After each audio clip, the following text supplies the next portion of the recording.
ओम शांति। प्यारे रूहानी भाई बहनों, आज 9 मई 2026 के हम बाबा के अनमोल मधुर महावाक्य सुनेंगे। जी, ओम शांति। हम जिंदगी भर शीशे में खुद को देखते हैं, अपना नाम बताते हैं, अपनी एक पहचान बनाते हैं। बिल्कुल, एक प्रोफेशन के रूप में या फिर किसी रिश्ते के रूप में। हाँ, लेकिन अगर कोई अचानक आकर सिर्फ इतना पूछे कि इन बाहरी परतों के पीछे आप असल में कौन हैं, तो क्या हमारे पास कोई ठोस, कोई हकीकत से जुड़ा जवाब है?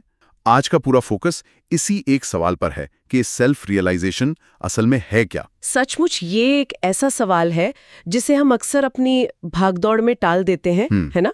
बाहर की दुनिया और 2026 की इस तेज डिजिटल लाइफ के शोर में हम अपनी असली आवाज पूरी तरह से भूल चुके हैं। सही कहा आपने। तो आज के इस पावन समय में आइए हम सभी अपने मन की गति को बिल्कुल धीमा कर लें, बाहर की चिंताओं और तनावों से ध्यान हटाकर अपने भीतर की उस शांत पवित्र गुफा में प्रवेश करें। परमपिता शिव बाबा जो शांति के सागर हैं, प्यार के सागर हैं, उनका वो मीठा मीठा रूहानी स्पंदन इस वक्त हम सभी आत्माओं तक पहुंच रहा है। बाबा हमें मुख्य रूप से स्वयं की सच्ची पहचान की गहराई में लेकर जा रहे हैं। तो आइए रूहानी नशे और प्रेम के साथ बाबा के महावाक्यों को अपने हृदय में उतारते हैं। जी, शुरुआत करते हैं आज के मुख्य सार से। बाबा कहते हैं, मीठे बच्चे, तुम यहाँ आए हो सेल्फ रियलाइज करने।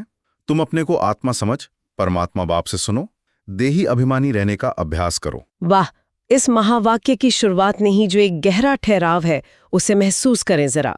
मीठे बच्चे, शिव बाबा जब हमें इस तरह संबोधित करते हैं तो ऐसा लगता है जैसे हमारी युगों युगों की थकान एक पल में मिट रही हो। बिल्कुल, इस एक छोटे से संबोधन में इतना निस्वार्थ प्रेम है जो हमें स्वतः ही दुनियावी बंधनों से मुक्त कर देता है ना? जी हाँ, मुझे लगता है कि दुनिया में हम सभी सिर्फ परफॉर्म कर रहे हैं। बॉस के सामने एक एम्प्लॉय, परिवार में एक जिम्मेदार व्यक्ति, हम हर जगह कुछ न कुछ साबित करने में लगे हैं। सही बात है। लेकिन जब सर्वशक्तिवान शिव बाबा हमें मीठे बच्चे कहते हैं तो वहां कोई जजमेंट नहीं है, वहां हमें कुछ साबित नहीं करना है। और उसी निस्वार्थ प्रेम के साथ बाबा हमें हमारा मुख्य उद्देश्य याद दिला रहे हैं। बाबा ने साफ कहा है कि तुम यहाँ आए हो सेल्फ रियलाइज करने। दुनिया में तो जैसे अक्सर माइंडफुलनेस, नेचर वॉक या कुछ पल सुकून के बिताने को ही सेल्फ रियलाइजेशन मान लिया जाता है। जी। लेकिन ज्ञान मार्ग में इसका असली अर्थ बहुत अलग है और बहुत गहरा है। और यही मेरा सवाल भी है, ये सेल्फ रियलाइजेशन असल में है क्या? क्योंकि सिर्फ ये जानकारी होना कि मैं एक आत्मा हूं, ये काफी नहीं लगता। बिल्कुल, जानकारी तो हमें बहुत सी चीजों की होती है, पर वो जीवन नहीं बदलती। आपने बहुत ही सटीक बात पकड़ी। बाबा यहाँ मैं कौन हूँ का जवाब एक अविनाशी चैतन्य ऊर्जा यानी ज्योति के रूप में दे रहे हैं। अच्छा, तो ये कोई वैचारिक समझ नहीं है? जी नहीं, ये कोई इंटेलेक्चुअल अंडरस्टैंडिंग नहीं है, बल्कि ये एक अवस्था है, एक वाइब्रेशन है। और ध्यान दे, बाबा ने एक बहुत बड़ी शर्त रखी है। बाबा ने कहा है कि अपने को आत्मा समझ परमात्मा बाप से सुनो। अगर मैं इसको आज की प्रैक्टिकल लाइफ से जोड़ूं, तो मान लीजिए मैं ऑफिस के किसी प्रोजेक्ट को लेके बहुत तनाव में हूं, पूरी तरह से अपनी देह और अपनी पोजीशन की पहचान में उलझा हुआ हूं, और उसी अवस्था में बैठकर मैं बाबा के ये महावाक्य सुन रहा हूं, तो क्या वो ज्ञान मुझ तक नहीं पहुंचेगा? वो ज्ञान सिर्फ आपके कानों तक जाएगा, आपकी आत्मा के गहरे संस्कारों तक नहीं। ये एक फ्रीक्वेंसी की बात है ना? जी, जैसे एफएम रेडियो को सही स्टेशन पे सेट करना पड़ता है। बिल्कुल वही बात। वैसे ही परमपिता परमात्मा जो परम धाम की सर्वोच्च फ्रीक्वेंसी से बोल रहे हैं, उसे कैच करने के लिए रिसीवर यानी आत्मा को देही अभिमानी स्थिति में ट्यून होना ही पड़ेगा। तो ये आज का हमारा सबसे पहला और सबसे जरूरी अभ्यास है। हम चाहे जो भी कर्म कर रहे हो, खाना बना रहे हो, ड्राइव कर रहे हो या लैपटॉप पर काम कर रहे हो, हमें बीच बीच में रुककर खुद को इस फ्रीक्वेंसी पर लाना है। जी हाँ, मैं एक चमकती हुई मणि हूँ और शिव बाबा की किरणें मुझ पर पड़ रही हैं। यह अभ्यास हमारे आज के पूरे दिन को योग युक्त बना देगा। बिल्कुल। अब हम आज के प्रश्नोत्तर की तरफ बढ़ते हैं, जहां बाबा इसी सेल्फ रियलाइजेशन को लेकर एक बहुत ही ट्रिकी प्रश्न सामने रखते हैं। बाबा पूछते हैं, कई बार बच्चों से कोई पूछते हैं कि तुमने आत्मा का साक्षात्कार किया है, तो तुमने कौन सा उत्तर दो? हम यहाँ कुछ सेकंड रुकते हैं और खुद से ये सवाल करते हैं। हमारे श्रोता भाई बहनें भी जरा अपने मन में झांके। अगर अचानक कोई आपसे ये सवाल पूछे तो आपका क्या जवाब होगा? क्या हमने वाकई कोई रोशनी देखी है? ये एक ऐसा सवाल है जो अक्सर ज्ञान में चलने वाले भाई बहनों को कंफ्यूज कर देता है, क्योंकि भक्ति मार्ग में साक्षात्कार का मतलब है कोई विजन देखना, जैसे ध्यान में बैठे और अचानक कोई तेज रोशनी दिख गई या किसी देवी देवता की झलक मिल गई।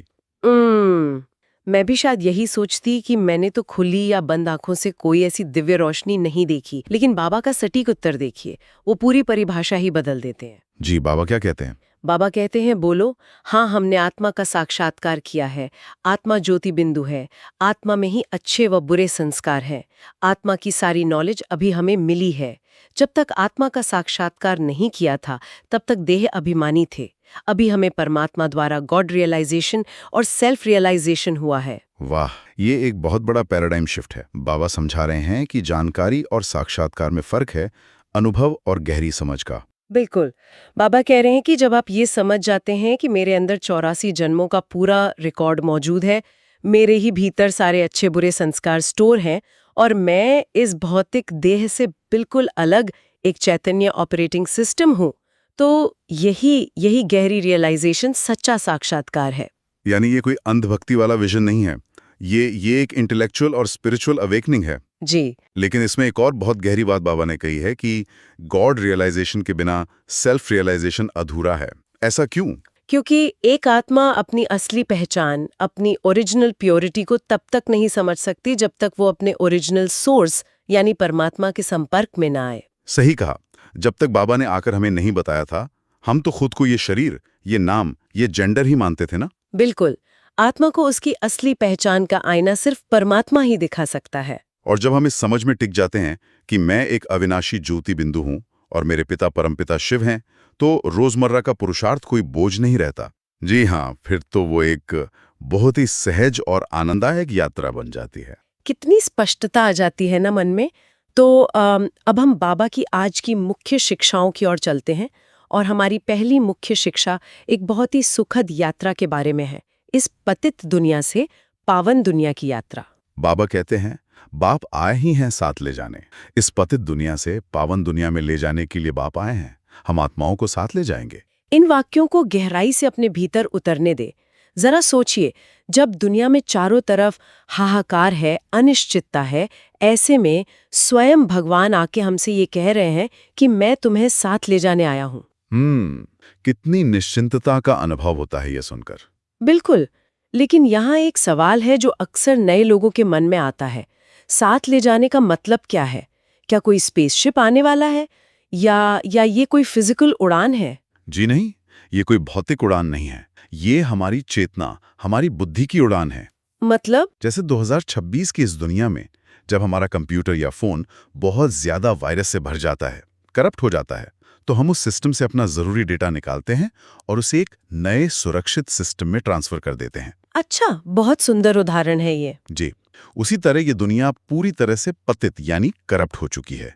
बाबा यहाँ हमारी बुद्धि का हाथ पकड़कर हमारी चेतना को इस दुख की दुनिया से निकालकर परमधाम की शांति में ले जाने आए हैं। ये एक बहुत ही शक्तिशाली चित्र है, जैसे एक डूबते हुए जहाज से कोई पिता अपने बच्चों को सुरक्षित निकालकर लाइफ बोट में ले जा रहा हो। बाबा ने स्पष्ट कर दिया है कि ये दुनिया अब रहने लायक नहीं रही, ये विषत्स मतलब विषैली हो चुकी है। और वो हमें यहाँ तड़पाने के लिए नहीं छोड़ेंगे। ये बाबा का हम बच्चों के लिए सबसे बड़ा आश्वासन है। हमें बस अपना हाथ बाबा के हाथ में देना है। और हाथ देने का मतलब है अपनी बुद्धि का योग पूरी तरह से शिव बाबा के साथ जोड़ना।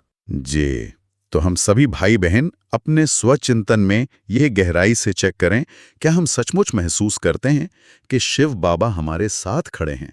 क्या हमने अपनी कल की सारी चिंताएं, अपने सारे डर उस बेहद के बाप को सौंप दिए हैं? या हम अभी भी उस डूबते हुए जहाज में अपने सामान को, अपनी अटैचमेंट्स को बचाने की कोशिश कर रहे हैं? ये एक बहुत गहरी चेकिंग है। बिल्कुल, क्योंकि अगर हमें सुरक्षित घर वापस जाना है तो जाहिर है कि हमें उस गाइड या पिता की सही पहचान भी होनी चाहिए जो हमें ले जाएगा। और इसी पॉइंट पर आज के बाबा के महावाक्यों में एक बड़ा दावा किया गया है। दूसरी मुख्य शिक्षा भगवान की यथार्थ पहचान के बारे में है। बाबा कहते हैं, भगवान निराकार शिव को कहा जाता है। शिव बाबा कहते हैं कि मामे कम याद करो, उनको अपना शरीर है नहीं। ब्रह्मा विष्णु शंकर को भी अपना सूक्ष्म शरीर है। इस पर हम थोड़ा मनन करें। दुनिया में हम साकारों से ही प्यार करना सीखते हैं, है ना? बचपन से हमने भगवान को इंसानी रूपों में, मूर्तियों में या चित्रों में देखा है। जी, तो एक निराकार सत्ता को भगवान मानना और उसे याद करना कई बार बुद्धि के लिए एक चुनौती बन जाता है। यही वो जगह है जहाँ सारा कंफ्यूजन होता है। मुझे याद है शुरुआत में जब कोई कहता था कि भगवान का कोई रूप नहीं है, वो एक बिंदु है, तो बुद्धि टिकती ही नहीं थी। हाँ, हमेशा लगता था कि जिससे हम प्यार करते हैं उसका तो कोई चेहरा होना चाहिए ना। तो बाबा हमें ये निराकार की प्रैक्टिस क्यों करा रहे हैं? इसके पीछे एक बहुत बड़ी साइकोलॉजी है। जब हम किसी साकार देहधारी को या आकार को याद करते हैं तो हम भौतिक सीमाओं में बंध जाते हैं। अच्छा, फिजिकल बाउंड्रीज में। जी, देह के साथ देह भान आता है, ईर्ष्या आती है, मोह आता है, लेकिन भगवान को इन सब बंधनों से मुक्त होना चाहिए। जब बाबा कहते हैं मामेकम याद करो, यानी केवल एक मुझ निराकार ज्योति बिंदु को याद करो, तो उस निराकार को याद करने से हमारी अपनी भौतिक सीमाएं, हमारा अपना ईगो भी पिघलने लगता है। ये तो बहुत ही साइंटिफिक है। मतलब जिस फ्रीक्वेंसी के सोर्स से हम कनेक्ट करेंगे, हम खुद भी उसी फ्रीक्वेंसी के बन जाएंगे। बिल्कुल सही कहा आपने। ब्रह्मा, विष्णु और शंकर, इन सूक्ष्म देवताओं का भी अपना एक सूक्ष्म शरीर है, एक आकार है, लेकिन शिव बाबा पूरी तरह से निराकार हैं, जन्म मरण से परे हैं। इसीलिए उनकी याद की यात्रा सबसे शक्तिशाली है। जब हम एक निराकार ज्योति को याद करते हैं तो हमारी दृष्टि एकदम पारदर्शी हो जाती है, सारा भटकाव खत्म हो जाता है। तो आइए चेक करें, क्या हम सचमुच उस एक निराकार के प्यार में मगन रहना सीख गए हैं, या अभी भी जब हमारे जीवन में कोई संकट आता है तो हमारी बुद्धि किसी इंसान, किसी डॉक्टर या किसी प्रभावशाली देहधारी की तरफ भागती है मदद के लिए? जी, सच्ची एकाग्रता सिर्फ और सिर्फ शिव बाबा पे होनी चाहिए। बिल्कुल। लेकिन क्या हम सीधे उस निराकार परमात्मा से जुड़ सकते हैं? इसी पर बाबा ने तीसरी मुख्य शिक्षा में एक बहुत ही लॉजिकल बात कही है, जो सेल्फ रियलाइजेशन के पूरे बेस को क्लियर करती है। बाबा कहते हैं, पहले तो आत्मा को पहचानना है और बाप द्वारा ही बाप को पहचान सकेंगे। आत्मा को परमपिता परमात्मा का साक्षात्कार कैसे हो सकता है जबकि अपने को ही नहीं देख सकती? इस एक वाक्य में पूरा अध्यात्म छिपा है। अगर मैं ये ही नहीं जानती हूँ कि मैं सुनने वाली कौन हूँ, तो मैं सुनाने वाले भगवान को कैसे पहचान सकती हूँ? ये तो ऐसा ही है जैसे मेरे पास कोई बहुत ही पुराना आउटडेटेड मोबाइल फोन है और मैं उसमें 2026 का सबसे एडवांस्ड AI सॉफ्टवेयर इंस्टॉल करने की कोशिश कर रहा हूँ। वो हार्डवेयर उसे सपोर्ट ही नहीं करेगा। वाह, क्या सटीक उदाहरण दिया है आपने। जी, जब तक हम मैं एक देह हूँ वाले पुराने हार्डवेयर या माइंडसेट में है, तब तक परमात्मा की हाई फ्रीक्वेंसी ऊर्जा का अनुभव हो ही नहीं सकता। बिल्कुल, आत्मा को मैं के देह भान से बाहर आना ही होगा। दुनिया में लोग भगवान को ढूंढ रहे हैं, तीर्थ स्थानों पर जा रहे हैं, लेकिन खुद की पहचान जीरो है। सही बात है। जब तक हम खुद को एक चमकता सितारा महसूस नहीं करते, तब तक उस परम ज्योति के साथ हमारा कनेक्शन जुड़ ही नहीं सकता। और यहाँ बाबा ने एक और रहस्य खोला है, बाप द्वारा ही बाप को पहचान सकेंगे। दुनिया का कोई भी साधु, कोई भी मोटिवेशनल स्पीकर हमें परमात्मा की असली पहचान नहीं दे सकता। ये 84 जन्मों भाद्यार रहस्य सिर्फ स्वयं भगवान ही आकर बता सकते हैं। तो हमारा स्वचिंतन ये होना चाहिए कि जब हम योग करने बैठते हैं तो क्या हम सचमुच खुद को एक आत्मा निश्चय करके बैठते हैं? सुनने वाली आत्मा है और सुनाने वाला परमात्मा है। क्या मिलन के इस असली आधार को हम हर रोज अनुभव कर रहे हैं? जी, और जब ये कनेक्शन जुड़ जाता है ना, तो हमें इस पूरे ब्रह्मांड के खेल की, इस वर्ल्ड ड्रामा की समझ मिलती है। यही हमारी चौथी मुख्य शिक्षा है, जो विश्व के नाटक और हमारे वर्षी से जुड़ी है। बाबा कहते हैं, तुम समझते हो सबको वर्षा एक बाप से मिलता है। सूर्यवंशी, चंद्रवंशी तो विश्व के मालिक हैं। अभी तुम जानते हो, पुनर्जन्म लेते लेते हमको नीचे उतरना ही है। अगर हम गहराई से सोचें तो बाबा ने यहाँ सृष्टि चक्र का पूरा नक्शा हमारे सामने रख दिया है। जैसे स्कूल में कोई टीचर बिना मैप के, बिना नक्शे के बच्चों को भूगोल नहीं समझा सकता, वैसे ही शिव बाबा के बिना इस बेहद के वर्ल्ड ड्रामा को कोई नहीं समझा सकता। बिल्कुल। दुनिया के लोग इतिहास पढ़ते हैं, लेकिन उन्हें पता ही नहीं है कि सतयुग में सूर्यवंशी और त्रेता में चंद्रवंशी राजधानी कैसे चली।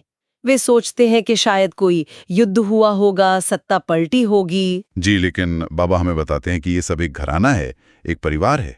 इसमें कोई लड़ाई झगड़े की बात ही नहीं है। ये तो प्रकृति का एक शाश्वत नियम है, एंट्रोपी। हर नई चीज समय के साथ पुरानी होती है। सतो प्रधान से तमो प्रधान होने की ये एक स्वाभाविक सीढ़ी है। जी हाँ, पुनर्जन्म लेते लेते हमारी आत्मा की बैटरी डिस्चार्ज होती गई और हम नीचे उतरते गए। और सबसे रोमांचक बात यह है कि अब हम उस सीढ़ी के बिल्कुल अंतिम पायदान पर खड़े हैं। ये कलयुग का अंत है। अब हमें और नीचे नहीं जाना है बल्कि वापस ऊपर चढ़ना है। ये ज्ञान हमें कितनी असीम खुशी देता है कि हम फिर से विश्व के मालिक बनने वाले हैं। श्रोता भाई बहनें, जरा महसूस करें, क्या आज सारा दिन आप अपने मस्तक पर उस विश्व महाराजन की चमक को महसूस कर सकते हैं? ये नशा हमेशा रहना चाहिए कि हम साधारण इंसान नहीं, शिव बाबा के डायरेक्ट बच्चे हैं और स्वर्ग हमारा पैतृक अधिकार है। लेकिन हम ऊपर चढ़ेंगे कैसे? क्योंकि हमारे पास तो पिछले 84 जन्मों के बहुत भारी कार्मिक अकाउंट्स हैं। पापों का बोझ है जो हमें ग्रेविटी की तरह नीचे खींचता है। बिल्कुल सही सवाल है और इसी का समाधान बाबा 5वीं और सबसे महत्वपूर्ण शिक्षा में देते हैं, विकर्म विनाश करने की युक्ति। बाबा स्पष्ट घोषणा करते हैं। बाप कहते हैं, मुझे याद करने से तुम्हारे विकर्म विनाश होंगे, विकर्मजीत बनेंगे, ये गारंटी है। मैं साधारण बूढ़े तन में आता हूं जिसको ही भागीरथ कहते हैं। इस शब्द को महसूस करें। स्वयं भगवान हमें हमारे जन्म जन्मांतर के पापों को भस्म करने की गारंटी दे रहे हैं। दुनिया में कोई भी इंसान, कोई भी धर्मगुरु या कोई भी संस्था किसी के पापों को खत्म करने की गारंटी नहीं दे सकती। ये सिर्फ सर्वशक्तिमान शिव बाबा ही कर सकते हैं। लेकिन सुनने में तो ये बहुत सुकून देता है, पर प्रैक्टिकल नजरिए से सोचें तो जो कर्म हमने किए हैं, जो दुख हमने अज्ञानता में दूसरों को दिया है, वो महज किसी को याद करने से कैसे मिट सकता है? जी, विज्ञान और लॉजिक तो यही कहता है कि हर एक्शन का रिएक्शन होता है। तो ये गारंटी काम कैसे करती है? यही तो इस आध्यात्मिक विज्ञान की गहराई है।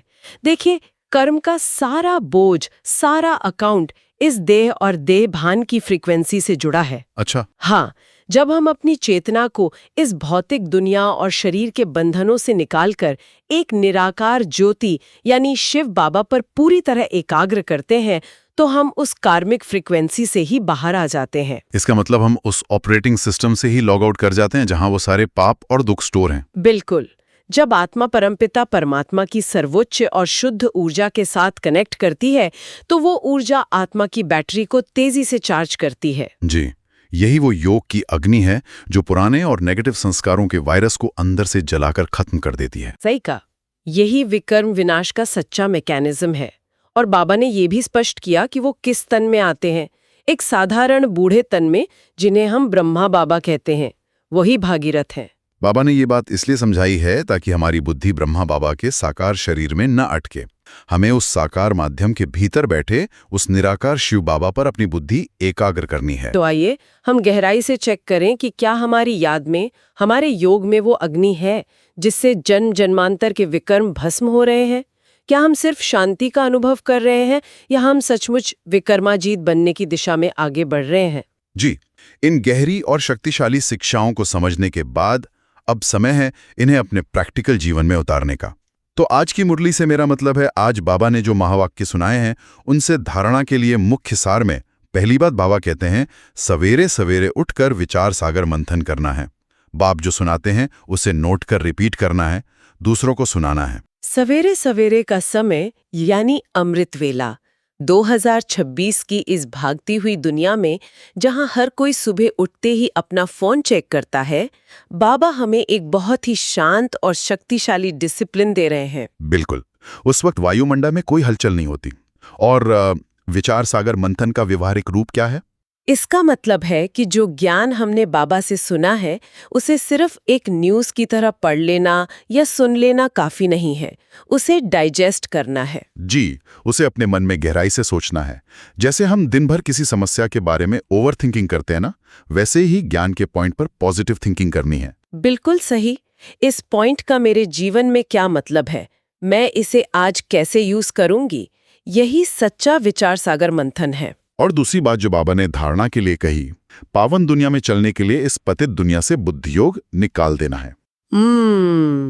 ये एक बहुत ही जरूरी लेकिन चुनौतीपूर्ण धारणा है। नई दुनिया में जाना है तो पुरानी दुनिया, पुरानी आदतों और पुराने संबंधों से जो हमारा मानसिक लगाव है, उसे हटाना ही पड़ेगा। रोजमर्रा की जिंदगी में इसका क्या मतलब है? इसका मतलब है डिजिटल डिटॉक्स, व्यर्थ की न्यूज और गॉसिप से खुद को दूर रखना। जी, जब भी हमारा मन किसी व्यर्थ बात या व्यक्ति की तरफ आकर्षित हो, तो तुरंत हमें बाबा की याद का ब्रेक लगाना है। कमल फूल के समान न्यारा और बाबा का प्यारा बनना है। धारणा के इसी अभ्यास को और पक्का करने के लिए आगे बढ़ते हैं आज के वरदान की ओर। आज बाबा का वरदान है, नंबर 1 बिजनेसमैन बन, एक एक सेकंड व संकल्प में कमाई जमा करने वाले पदमपति भव। पदमपति भव, वाह!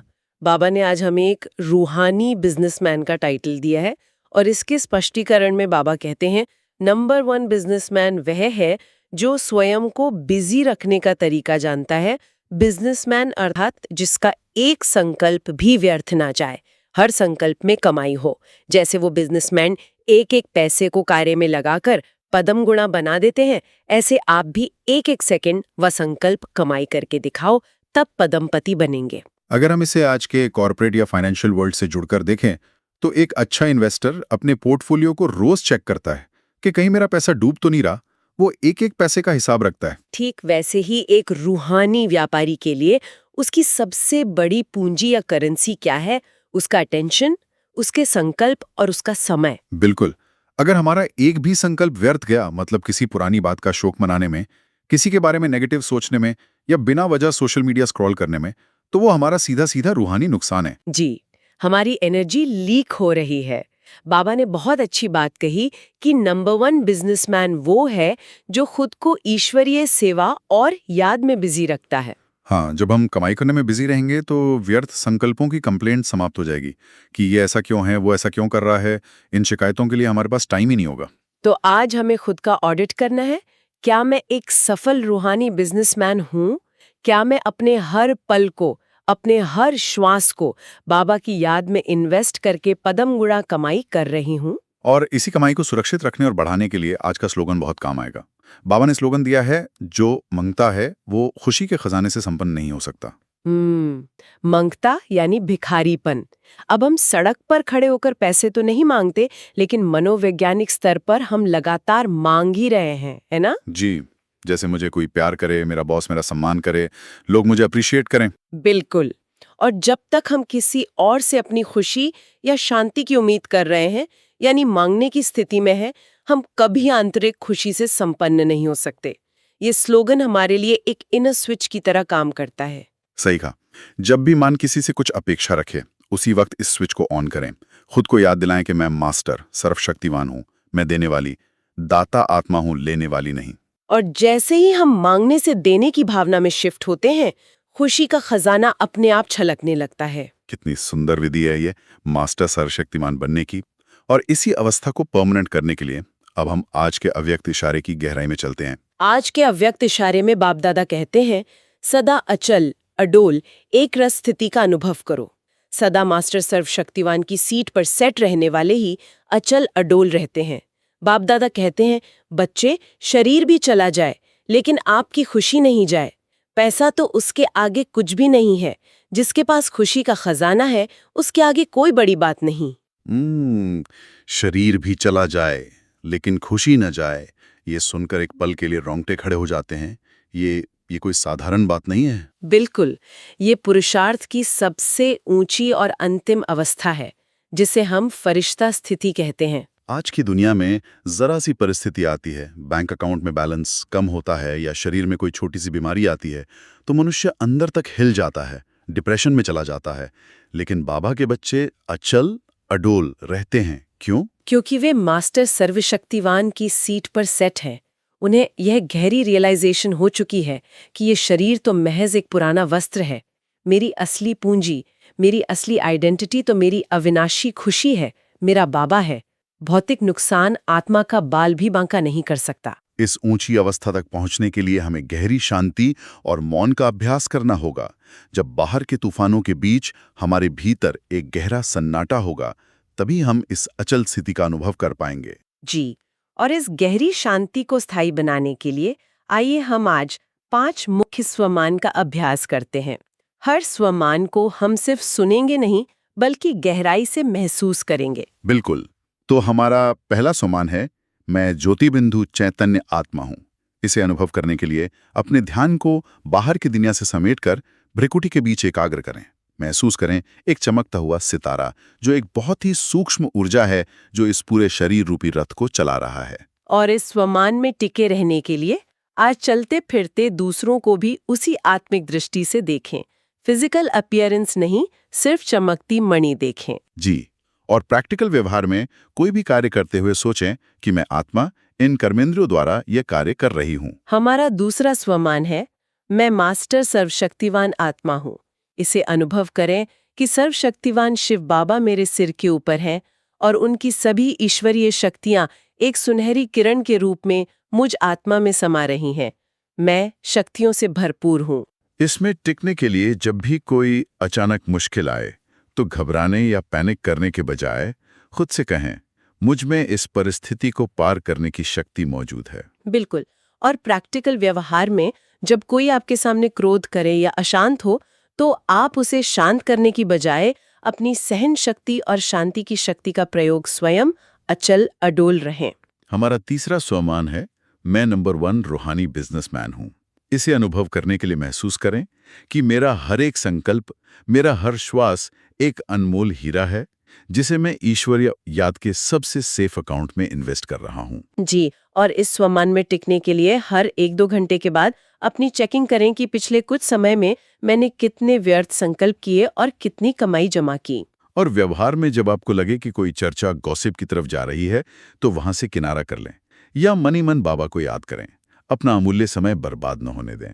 हमारा चौथा स्वमान है, मैं विकर्माजीत आत्मा हूँ।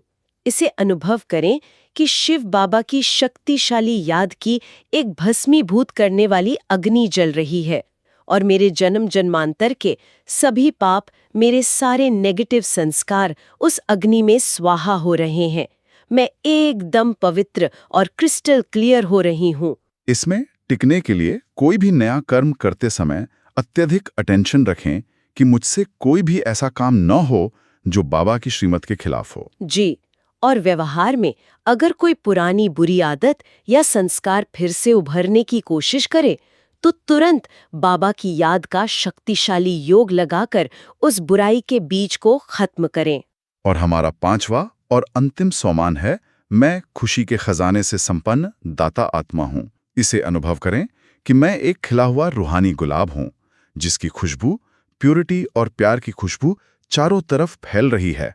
मेरा हृदय बाबा के निस्वार्थ प्यार से छलक रहा है। इसमें टिकने के लिए हमेशा खुद को याद दिलाएं कि मुझे इस दुनिया में किसी भी इंसान से कुछ मांगना नहीं है। मेरा मंगतापन हमेशा के लिए समाप्त हो चुका है। मेरा पिता सर्वस्व है तो मैं भी सर्वस्व संपन्न हूँ। बिल्कुल। और प्रैक्टिकल व्यवहार में जो भी आज आपसे मिले उसे एक सच्ची मुस्कान के साथ मिले। अपनी खुशी, अपनी शांति और अपना सम्मान बिना किसी शर्त के दूसरों को दान करें। वाह, बहुत ही शक्तिशाली और गहराई तक ले जाने वाला अभ्यास। आज का पूरा दिन इन स्वमानों की सुरक्षित छतरी के नीचे ही बीतना चाहिए। तो आइए आज के इस पूरे रूहानी सफर को समेटते हैं। जी, आज बाबा ने हमें मीठे बच्चे कहकर हमारी सोई हुई चेतना को जगाया, हमें सेल्फ रियलाइजेशन का सच्चा अर्थ समझाया कि हम कोई देह नहीं बल्कि 84 जन्मों का रिकॉर्ड रखने वाली चैतन्य ज्योति हैं। और बाबा ने स्पष्ट किया कि वो हमें इस करप्ट हो चुकी दुनिया से वापस अपने असली घर ले जाने आए हैं। हमने ये भी समझा कि कैसे एक निराकार बाप पर फोकस करने से हमारे जन्म जन्मांतर के विकर्म भस्म हो जाते हैं। बिल्कुल। धारणा में हमने अमृत वेले के विचार सागर मंथन को अपनी नींव बनाया और वरदान में अपने समय और संकल्पों की कमाई कर एक रूहानी बिजनेसमैन बनने का पक्का इरादा किया। जी, और अंत में हमने मंगतापन छोड़कर खुशी के खजाने से संपन्न मास्टर सर्वशक्तिवान बनने का दृढ़ संकल्प लिया। ये पूरी यात्रा हमारे रोजमर्रा के पुरुषार्थ को सिर्फ एक रूटीन नहीं बल्कि एक बहुत ही शक्तिशाली और आनंदमय अनुभव बना देती है। प्यारे श्रोता भाई बहनों, अगर आप हर रोज इसी तरह शिव बाबा के ज्ञान की गहराइयों में उतरना चाहते हैं, उनकी श्रीमत के पीछे छिपे विज्ञान को समझना चाहते हैं, तो हमारे साथ इस रूहानी यात्रा में रोज जुड़े। सब्सक्राइब करें ताकि बाबा की मीठी आवाज, उनका रोज का मार्गदर्शन और ये शांति का अनुभव हर दिन सीधे आपके हृदय तक पहुंच सके। इस पूरे विश्लेषण और गहरे अनुभव के बाद आज एक सवाल जो हमारे साथ रह जाता है, अगर हम वाकई उस खुशी के खजाने के मालिक हैं, शिव बाबा के डायरेक्ट बच्चे हैं, तो क्या हमारे चेहरे, हमारी आंखों और हमारे व्यवहार में वो अमीरी, वो रूहानी रॉयल्टी झलक रही है, या हम अभी भी थोड़ी सी शांति और थोड़े से प्यार के लिए इस दुनिया के आगे भिखारी बने हुए हैं। आज पूरा दिन इस पर विचार कीजिएगा। अच्छा, ओम शांति।